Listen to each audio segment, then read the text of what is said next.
everybody, and welcome back to Performance on Wheels. This is the brand new Rivian R1S, which is not only arguably the best electric SUV ever built, but arguably the best SUV ever built. Yeah, it's quite remarkable. This is coming from a completely non-biased review, me being a car enthusiast, but I haven't completely jumped on the electric vehicle bandwagon. The Rivian, that might have changed my opinion. Today we check out the R1S Launch Edition. This absolutely beautiful Launch Edition Rivian R1S is featured in launch green with some fantastic looking stealth PPF over the top of it. This thing looks awesome. Yeah, so that stealth PPF does take away some of the gloss of the paint. It looks flat in person. Not sure how you guys are receiving it on camera, but we do have to talk about the looks a little bit. One of my favorite cues with the design of this Launch Edition are the hints of yellow that are not only on the exterior, but they're also carried over onto the interior. The Rivian is by far one of the most recognizable cars on the road today, right? It is. Like, from the front, out. From the back, from the side, this thing really does stand out with the very large LED bar across the front with the aggressive headlights, and as well as the large LED bar across the back with the huge Rivian logo. Yeah, I love it. Yeah, this thing is just absolutely astonishing driving down the road. I absolutely love the fact that they took a statement in a completely different direction with the electric vehicle, that we're not like George Jetson, like some space bubble zipping down the road, and that we have the boxy design that so many people love. I personally think that it's making a huge comeback, even from the luxury Mercedes GLB to the ever popular Wrangler, Bronco, the Defender. There's so many vehicles that are going back to a boxy design. I think Rivian made the right move with introducing a truck and SUV that is completely squared off. Before we get too far into the video, I'd really appreciate if you guys took the time to like and subscribe. We would really appreciate it. We are trying to grow our channel. And also one more thing, we do have access to this Rivian. So if you guys have any videos, ideas that you would like to see, please comment them down below and we will try our best to get those videos out to you guys. We do have winter coming up here in Minnesota, and we do plan to come out with a couple of winter videos on this R1S. So if there's anything in specific you guys would like to see, please comment down below. Let's get back to the video. If you think that Rivian just popped up out of the woodwork, well, you're completely wrong. If you look back around 2009, Rivian introduced this like George Jetson looking sports car. It was ugly, and it was taking the exact same approach that, in my opinion, Tesla and some other vehicles like the Chevy Bolt or the Volt, where they're looking for this futuristic approach. So that car never came out, and Rivian seemed to disappear, but they were far from disappearing. What they were doing for over a decade was getting their financial backing and also doing research and development to come up with the R1S and R1T. It was like 2019-ish that they made a big comeback in a big way at the LA Auto Show, introducing the concepts of the R1S and R1T, and those concepts were pretty much spot on to what you are now seeing on the roads today in 2022. I'm absolutely intrigued with the research and development, as well as the financial backing that was taking place behind the shadows when none of us knew that this vehicle was essentially coming. 10 years in the making, and some amazing financial backing and partners with Amazon, Cox Automotive, and Ford. You think of some amazing tech giants, some people that have some pretty massive stakes in the automotive industry, as well as the manufacturer of the best-selling truck in the world, Ford Motor Company. It's quite impressive how much this once small company that now employs over 10,000 employees currently kept it secret for so long. And now today, where they have their own multi-million square foot plant purchased from Mitsubishi, and soon to be their stand-up manufacturing plant. I believe it's in Georgia. It's incredible that this company is forming, which seems like out of nowhere. It's absolutely incredible. What is even more incredible is that this year, these guys have the capabilities to produce 125,000 vehicles if it wasn't for the part shortages and stuff that we have going on right now. It is estimated, if I remember correctly, about 25,000 Rivians are going to be built this year. And they do think they're going to hit that goal, yeah. Yeah, absolutely. I've been starting to see the R1Ts quite often. This is the second R1S I've ever seen. However, the R1Ts are just popping up left and right, so they're definitely growing as a company. me. The other thing that's popping up is those service centers. We have one here in the Minneapolis area. Most major areas are getting the service center. Some places are getting a showroom, but ultimately, let's hope there's not even much to service. Reliability and any issues are going to come with time, but they're really off to a great start. We did have a hiccup here in October 2022 where they are recalling approximately 12,000 of their vehicles, their first batch, their first run, for a simple fix, but could be a issue. Let's talk about what the order experience like from the owner. This Rivian R1S was ordered by the owner 2.5 years ago, and it just showed up at his doorstep 2 weeks ago. Yeah. A Rivian employee drove it to his house, and a R1T came in, and that employee hopped in the R1T and left. So it was pretty much a home delivery 2.5 years after the order. And when he ordered it, Rivian actually gave some of the early orders part of their stock. So, and not only that, but since it was an early order, he also got that tax rebate, the $7,500 tax rebate. So this mid-$60,000 Rivian is currently parked at his home for around $20,000 when you bring the tax rebates and stuff into things. Quite incredible. That is quite incredible. Slightly not to jealous. mention that these are selling for over $100,000. Right, so on the market now. Obviously, there's been inflation, the pricing increases. Yes, there's been tremendous price increases, parts and batteries, stuff like that. I believe this exact Rivian now starts around $85,000. No, I believe it actually starts at $90,000 dead even. So that's pretty tremendous how much has changed in 2.5 years. Another cool thing I learned from the owner is his personal concierge with Rivian. He has his phone number, he texts with them. Any questions, concerns, comments that he has as an owner, he just gets on the phone, and in a very reasonable amount of time, he's getting a response from his own personal concierge, which I thought was quite neat. That is pretty neat. Now that we're past that, let's talk about the car itself. There are so many details that are interesting about the Rivian that go into that went into the research and development of it, that it's really hard to capture it all in one video. There's just so many cool details. We'll do our best to highlight some of the main ones, but really, like, I was extremely intrigued with the research that I've started to do on this, even down to the fact that how Rivian has chose to build their team. They've made sure they have completely diversified the people on their team. They don't want people that are thinking the same way. They want out-of-the-box thinking. They want people from different backgrounds. They want people with different leadership styles. And they have all this diversity within their team, and it really shows when you start getting into the details of the Rivian R1S with the creativity. You would think they thought of everything. There are a few small details that I'm like, why didn't they do this? But it's so cool that you have not only an electric vehicle, but you have an extremely capable off-road vehicle. And that comes from the heart of the CEO, who is an outdoors person. From the ski hills to hiking to mountain biking, he wanted a vehicle that could truly be used in all those scenarios. And that's part of their plan with their charging network, is having those charging networks at the national parks, at different hiking trails, the out of the ordinary, the out of the mainstream charging stations, so you can truly live with the Rivian, not only around town, but maybe in Glacier National Park. So if you'll notice on this Rivian, we have some off-road tires. That was an option. These aren't the street tires. And with getting those off-road tires, the owner is telling us he's supposed to lose about 30 to 40 miles of range in his battery pack. However, one thing that is cool about the Rivian is the conservative mode. What that does with a motor at each wheel, it physically completely removes power and torque from the rear wheels. So he's saying that with only the front wheels turning and power to them, he's getting that 30 to 40 miles back by having the aggressive stance on the off-road tires. Pretty cool. We just ended our ownership of a Land Rover Defender, and that makes this pretty intriguing because, again, this is not just an electric vehicle. This is a fully capable off-road vehicle. One thing that I always thought is amazing in the Land Rover products are their terrain response. Now, that's essentially just using their computer system to control the torque and the different differentials. Rivian, like, yeah, it's got all the tech, but it also ones up that by having a motor on each wheel. So I'm willing to bet as time goes on, we're going to see some pretty remarkable footage of what the R1S can do.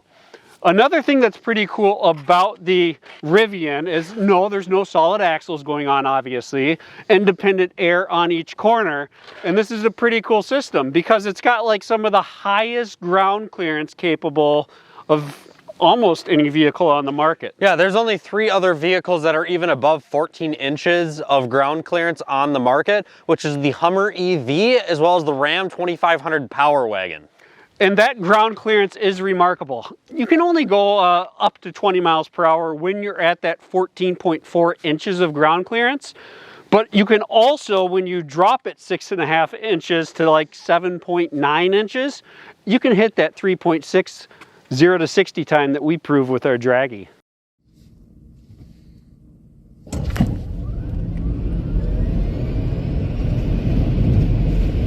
Austin's going to fill us in on the interior in just a second, but let's finish up talking about a few fun things on the Rivian before we get inside. So we do have over 300 miles of range on this model. The big dog, 400 miles of range, isn't quite yet available. That's tremendous. One thing that's pretty cool about the Rivian and electric trucks, well, it's not cool yet because it hasn't completely been proven, is the towing capacity. The Lightning that Ford has produced has some pretty comical stories out there of, yeah, I put my boat behind my truck, but I couldn't even make it to the lake before I needed a charge, and the lake was only like 40 miles away. So there are stories like that. Rivian, their mindset on towing capacity is we could tow whatever we want, 20, 30,000 pounds. Yeah, big deal. We can do that, but it's just a matter of how far we can tow it. So a towing capacity of up to 11,000 pounds is quite remarkable. You're on the high end of the capable half-ton trucks at that. And they're saying that you're going to lose about 50% of your range. That has been proven by a few tests by some of the main magazines out there, such as Motor Trend. Back to the trails. Let's get back to the trail life. So the undercarriage is completely covered. It's got some high strength aluminum on it. That is an option if my memory is correct, but also the batteries. So the like 8-year, 175,000 mile warranted battery. It's a pretty good warranty. It's a pretty good warranty. That'll do. Is covered encased by like something that is so strong that the entire 7,000 pound curb weight of the vehicle could rest on like a single rock point. There is some incredible testing that took place with throwing and dropping and trying to break this case. But at the end of the day, at the end of its lifespan, 8, 10, 15 years, whatever that is, you can simply unbolt this, recycle the batteries, or repurpose them for like a storage, put new batteries in, bolt up, and I guess that means you're ready for another 8-year, 175,000 miles. Incredible. Not just rocks that the Rivian can get through. This is incredible. 3 feet of water that the Rivian can wade through without any water on the interior. So that means we have some pretty solid seals. That means those batteries are obviously sealed. It's quite incredible. And they even claim that you could go higher than that, but the Rivian will start to float. So they said if you put more weight on the top of it, you technically could fully submerge the Rivian underwater. It's getting kind of cold outside. What do you think about getting inside? Let's do that. All right, but there's multiple ways to get inside. So the first option that most people are probably going to use is the phone. However, what if you're going hiking? Most people do bring their phone hiking these days, but let's say you don't. Bam, you're going rock climbing. Now you got a carabiner. And then what about a wallet? You got a key card, just like Tesla. Then you also got this guy right here. Yeah. If you're going for a bike ride, the wristband. Yeah, some whitewater rafting in your Rivian. Yeah. Let's pop that thing open. Let's get in do that. Here. So to do that, I just tap my hand right here against the door handle, just like so.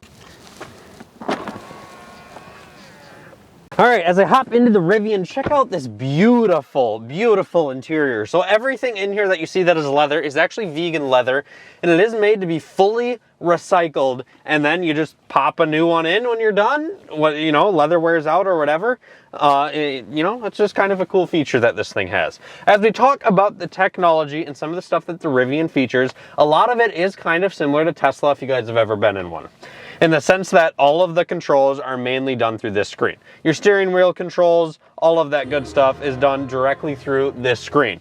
Your sound controls, all of that stuff directly through this screen. It's pretty self-explanatory. And once you learn it, it is very simple. However, as we do use this thing, I tend to notice that it's just not as well laid out as a Tesla's technology, which makes me come to think of something very clever.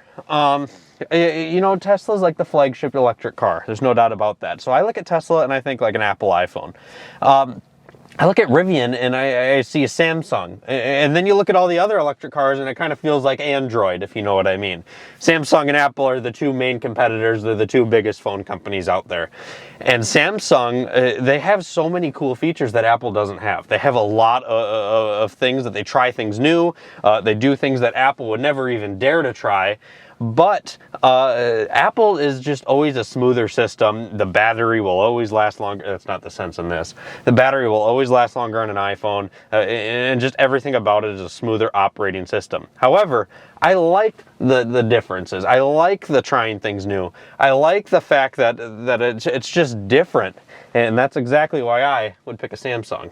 So like I said, everything is done through this screen. I touch here, this is all of our different drive modes. You can change all of this. It'll automatically adjust our ride height and stuff like that.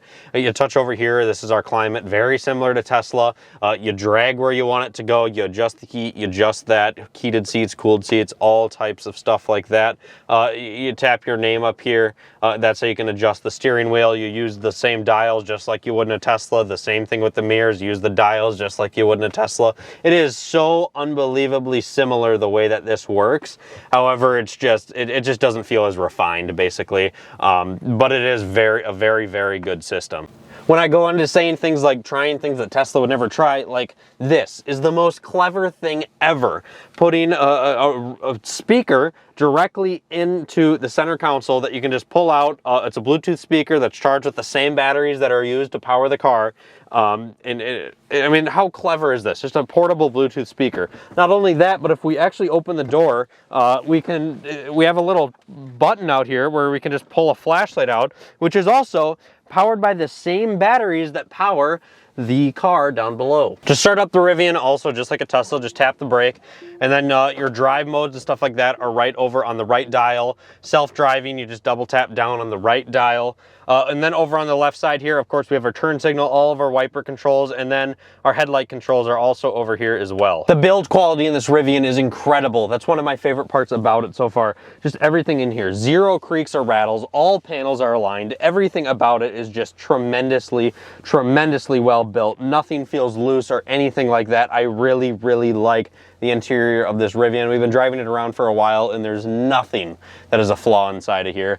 I really love this Alcantara headliner. It's super high quality, no creaks or rattles up here either. And then we also have this beautiful piece of glass that pans over the entire interior. On the interior, when it comes to storage and sitting, the sitting position up front is great. It is super comfortable. The seats are very high quality. There is quite a bit of storage up here and it's well laid out. There's lots of door storage, there's under seat storage, there's a very large area of storage in between the driver and passenger's footwell. We also have quite a nice way of hiding the cup holders up front. When we hop into the rear seats of the Rivian, the sitting position is a little bit low, however there is a lot of cushion at the bottom of the seat. It's super comfortable to sit back here. We also have a little display for the rear passengers, which includes some heated seats, as well as the climate and some ambient lighting. As we move our way into the third row of this Rivian, it gets pretty tight. There's gonna be some younger kids back here. Luckily that second row can recline and move forward and back, so you can move the second row forward to have a little more space in the third row, but it's not a very practical third row. When we talk about storage in the Rivian on the exterior, we have so much storage up in the front where we do not have an engine. In the back, we have a ton of storage as well. When we open up the trunk, we sort of have that BMW X5 design where the trunk opens, and then we also have a small tailgate back there as well. We have these really clever built-in carabiners that move and slide around that you can actually strap stuff down with. Very clever design by Rivian. Also, we can fold the third and second row entirely flat. As you can see here, we have a button to fold the second row down, and we can easily manually fold the third row down to make a ton of space. Well, there's even this clever little ledge that's put on there where we can fold that piece to make the entire thing flat. When we pull that piece up, we do have a ton of storage that goes all the way down because, of course, there's no gear tunnel or anything down there. We talk about the size of the R1S, and it's like large mid-size SUV. So think Ford Explorer, think Range Rover, not Range Rover Sport, but this is definitely not on the same par as like a Suburban, Navigator, stuff like that. So we're not as small as like a Range Rover Sport. We're right around 200 inches long. So if you look at the cars in that class, it's like between an X5 and an X7. It's approximately an Explorer, or almost identical length to a Range Rover. Something very impressive about the Rivian is the driving capability. So we have this Challenger right here that this guy probably thinks he's fast, but this Rivian could absolutely smoke that car. The 0 to 60 time of 3.6 is obviously impressive, but hitting the Rivian throttle down from a roll is what will get you giggling like a schoolboy. And if you even put the Rivian into curves, that's where it's impressive as well. All that weight is on the bottom of the Rivian, so you truly get this sports car-like driving capabilities with just steering that is so on point, so quick, and you don't have the body roll that you get in a traditional pickup or SUV. This is the part of the Rivian that really makes things giddy and interesting. The crowd pleaser. Whoa! I've literally lost my glasses! Check out this sweet little light. I don't know if you guys can see it on the ground, but we have the little Rivian logo that shines on the ground, probably 2.5 feet by 2.5 feet. It's pretty cool. Thank you guys so much for tuning into the video today here on Performance on Wheels. The Rivian R1S is truly an incredible SUV, probably one of the best SUVs on the market right now, the best electric SUV. This thing is absolutely awesome. I love it. Summing it up from someone that has not been on the electric vehicle bandwagon, I'm truly a fan, genuinely impressed by what the Rivian has to offer. We'll see you in a future video.